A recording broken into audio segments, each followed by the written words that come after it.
글로벌 경제위기 시리즈 여러분의 은행 예금은 안전하십니까? 내가 맡겨둔 예금으로 은행이 자기 빚을 갚아버린다. 내 동의도 없이 빌리는 것도 아니고 그 돈을 다시 안 돌려준다.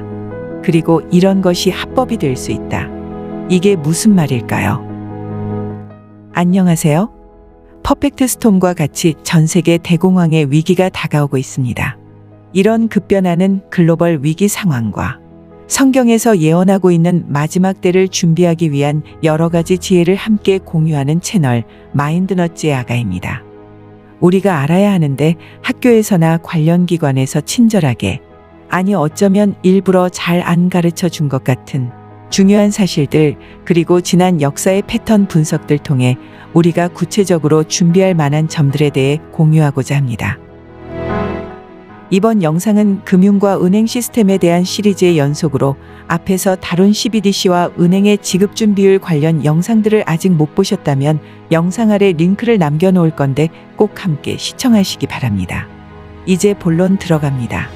역사적으로 가장 큰 경제의 버블 붕괴가 예견되고 있고 이미 하이퍼인플레이션의 단계로 진입했다고들 여러 전문가들은 분석합니다.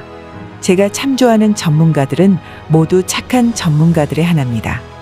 정부나 기타 단체의 압력으로 인해 소신 있게 의견을 개진하지 못하거나 혹은 진행되는 일들의 액면적 사실 이외에도 더 포괄적이고 객관적인 관점, 특히 기득권의 시선이 아니라 성실하지만 힘없고 순수하게 세상을 살아가는 일반 대중들의 편에 서서 지식을 분석하고 정보를 전달하시는 분들을 저는 통칭해서 착한 전문가들이라고 부릅니다.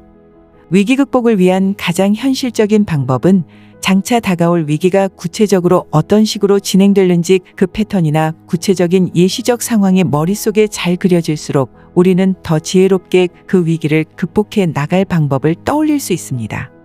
글로벌 경제 위기가 올 때마다 기업들이 도산하고 또 직장인들이 일터를 잃고 실업률이 올라가게 됩니다. 그런 경제 위기 때마다 정부가 개입하게 되는데 평소에는 생각지도 못한 일들이 일어나곤 합니다. 가장 많이 쓰이는 방법 중에 하나가 베일아웃이 있습니다. 베일이란 보석금을 내고 구제하다의 뜻이 있습니다. 경제용어로는 베일아웃은 통상적으로 사용되는 방법으로 기업이 부도가 나면 외부 자본을 끌어와서 막는 것입니다. 은행이나 기업이 도산하게 되면 정부가 나서서 국민 세금으로 그 기업의 악성 채권을 사들여 그 기업의 빚을 대신 갚아주거나 외부에서 돈을 끌어다가 그 은행의 빚을 갚아주어 부도를 막아주는 정책입니다. IMF 때의 상황을 떠올리면 간단히 이해가 되실 겁니다. 여기까지는 대부분 많이 들어서 아실 것입니다. 그런데 파산한 은행을 구제하는 방법으로 베일인이라는 제도가 있습니다. 반대로 베일인은 은행 내에 있는 돈으로 해결하는 것입니다.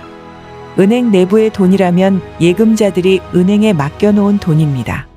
여러분이 은행에 맡겨둔 돈으로 은행이 그 은행의 부도를 막기 위해 빚 갚는 데 사용한다는 말입니다. 예를 들어보면 은행에 2억 원을 예금했는데 베일인을 30%를 적용한다고 공표하면 예금자가 예치한 금액의 30%, 즉 6천만 원을 은행이 자신의 빚을 갚은데 사용한다는 말입니다. 이것은 은행에서 일시적으로 빌려 쓰고 갚은 돈이 아닙니다. 한마디로 우리같이 예금자 입장에서는 하루아침에 도둑 맞은 것 같은 상황이 되는 겁니다. 대신에 은행에서 증서 같은 것을 발행해 주긴 하지만 돈이 바닥나서 다 쓰러져가는 은행에서 발행하는 증서는 그 가치가 바닥이라고 생각하시면 됩니다. 그렇다면 이것이 과연 합법적인 것이냐? 이상하게 들리시겠지만 은행법상으로 합법입니다. 각 나라마다 시행 시기를 놓고 저울질인데 대한민국의 경우에도 2022년 올해까지 연기를 했다는 소식도 들립니다.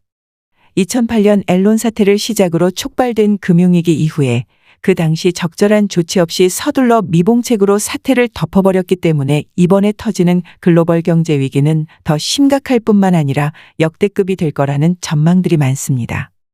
기존에는 일반 기업과 같이 은행 부도 시의 베일아웃, 즉 국가 세금이나 외부 자본을 들여와서 그 빚을 갚는 데 사용했었는데 2008년 경제위기를 겪으면서 더 이상 베일아웃이라는 방법을 은행의 부도 시에는 사용하지 못하도록 법적으로 제재를 하게 됩니다.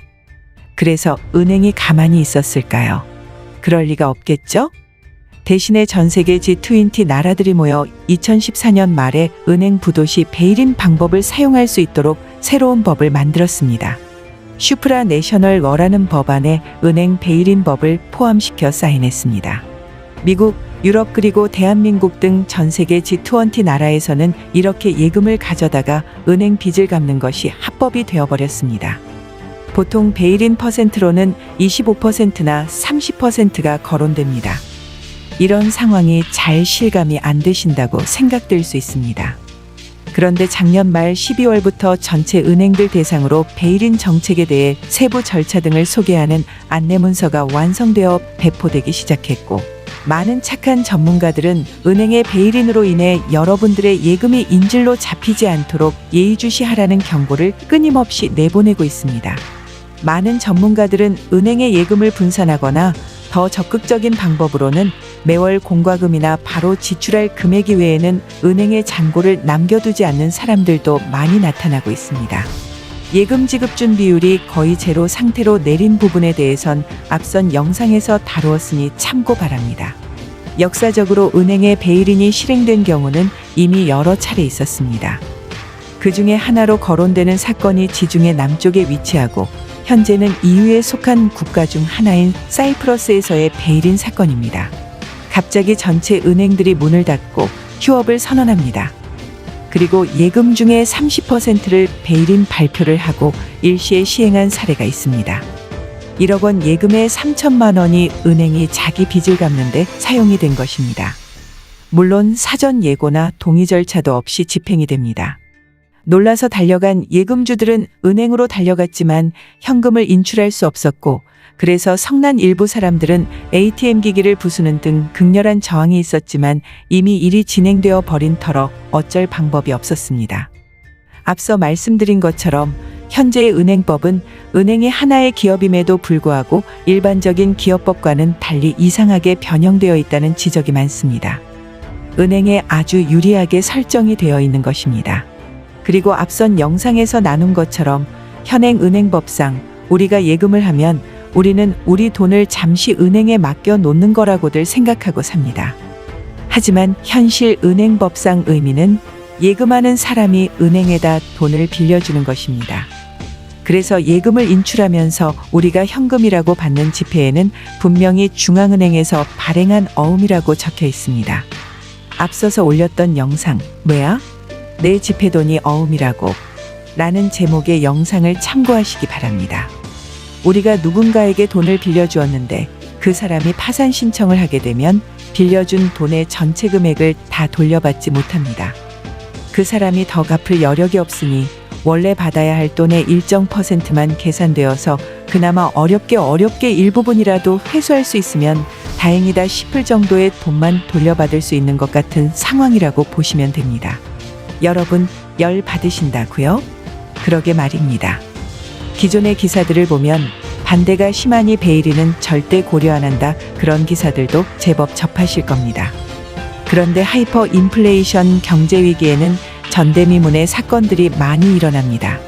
미국 등 여러 나라에서 금을 강제적으로 회수했던 일도 사실 헌법상으로 금지하고 있는 일인데 실제로 일어난 일이었다는 점만 기억하시더라도 상황이 제대로 이해가 되실 겁니다. 저 같은 경우도 월급이 들어오면 바로 ATM으로 갑니다. 월세는 일주일 전이라도 미리 송금해버리고 최대한 여유 자금을 남겨두지 않으려고 합니다. 제 영상은 경제적 자문도 결코 아니고 여러분이 참고하실 만한 내용을 넌지시 공유하기 위함입니다. 모든 투자나 금융에 관한 최종 결정은 여러분이 직접 추가 조사하시고 본인의 책임하에 결정하셔야 합니다. 모든 결정을 하실 때 여러 가지 상황을 알고 최종 결정하시는 것과 아닌 것은 큰 차이가 있다고 봅니다. 중요한 것은 대부분의 나라, 특히 G20 나라의 은행에서는 베일인에 대해 구체적인 준비를 하는 정황들이 포착되는 상황인 건 분명한 것 같습니다. 추가 상황은 또 이어지는 영상에서 공유하도록 하겠습니다.